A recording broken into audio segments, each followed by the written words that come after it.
वालेकुम उस्ताद जी, की हाल ठीक ठाक हो? अल्लाह शुक्र जी, वालेकुम सलाम। सब तो पहले तो तुहानू बहुत बहुत उम्रे दी मुबारक होवे।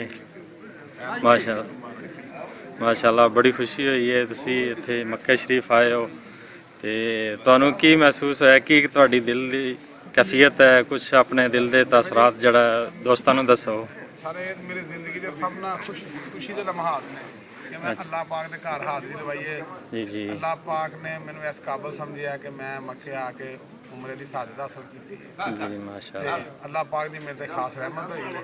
माशाअल्लाह। इस तो ज़्यादा खुशी मेरी जिंदगी च कभी नहीं हो सकती अपने सोने मालिक। सर मेरी तरफों और पिजन लवर ग्रुप जद्दा दा जड़ा है उन्होंने सारे मेरे दोस्तों की तरफों तुहानू उमरा करने की बहुत बहुत मुबारक हो।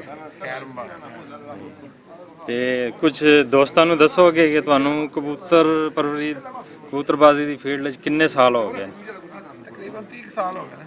अच्छा माशाअल्लाह।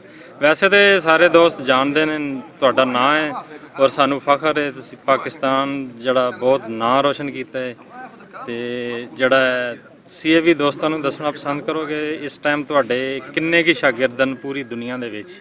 तकरीबन 500 के करीब है। माशाअल्लाह माशाअल्लाह बहुत वड्डी तादाद च जड़ा तुहाडे शागिर्दन यानी कि बहुत सारे मुल्कां च न या? मुल्कां च ने। जी जी बड़ी खुशी हुई है जी सुन के माशाअल्लाह। कुछ नए कबूतरबाज़ां नूं तुसीं दसना चाहोगे कि यानी कि करना चाहिए इस फील्ड च प्यार मुहब्बत नाल या सब ने कि? पहले तो चीज़ है वे कि एक बड़ा खूबसूरत शौक है जी ये जी प्यार मुहब्बत का पैगाम देता है माशाअल्लाह। क्योंकि ये आप सरकार हो मुबारक दे भी कबूतर है जी जी अल्लाह के घर मक्के च भी कबूतर है मकसद है कि ये एक मुहब्बत का पैगाम दे रहा है।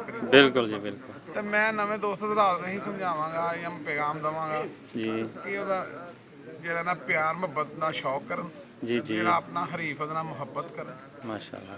ਕਬੂਤਰ ਹਰੀਫ ਹੁੰਦੇ ਨੇ ਬੰਦੇ ਹਰੀਫ ਨਹੀਂ ਹੁੰਦੇ। जी बिल्कुल ਬੰਦਿਆਂ ਨੂੰ ਜਿਹੜਾ ਨਾ ਮੁਹੱਬਤ ਔਰ ਭਾਈਚਾਰੇ ਦਾ ਪੈਗਾਮ ਦੇਣਾ ਚਾਹੀਦਾ ਸਭ ਦੋਸਤਾਂ ਨੂੰ। बहुत कुछ ਅਗਰ मिल ਕਿਸੇ जाए। ਕੋਲ ਤੁਸੀਂ ਹਾਰ ਜਾਂਦੇ ਹੋ ਤਾਂ ਆਪਣੀ ਸ਼ਿਕਸਤ ਨੂੰ ਤਸਲੀਮ ਕਰੋ बिल्कुल ਉਹਨੂੰ ਮੁਬਾਰਕ ਦਿਓ ਨੈਕਸਟ ਟਾਈਮ ਆਪਣੀਆਂ ਕਮੀਆਂ ਦੇਖ ਕੇ ਤਿਆਰੀ ਕਰਕੇ ਫਿਰ ਸ਼ੌਕ ਚ ਮੈਦਾਨ ਚ ਆਓ ਬਿਲਕੁਲ। ਬਜਾਏ ਅਸੀਂ ਕਿਸੇ ਦੇ ਇਲਜ਼ਾਮਾਂ ਲਗਾਈਏ ਕਿ ਜੀ ਉਹਨੇ ਬੇਈਮਾਨੀ ਕੀਤੀ ਹੈ ਉਹਨੇ ਇੰਜ ਗਲਤ ਕੀਤਾ ਹੈ ਇਹ ਚੀਜ਼ ਨਹੀਂ ਹੋਣੀ ਚਾਹੀਦੀ।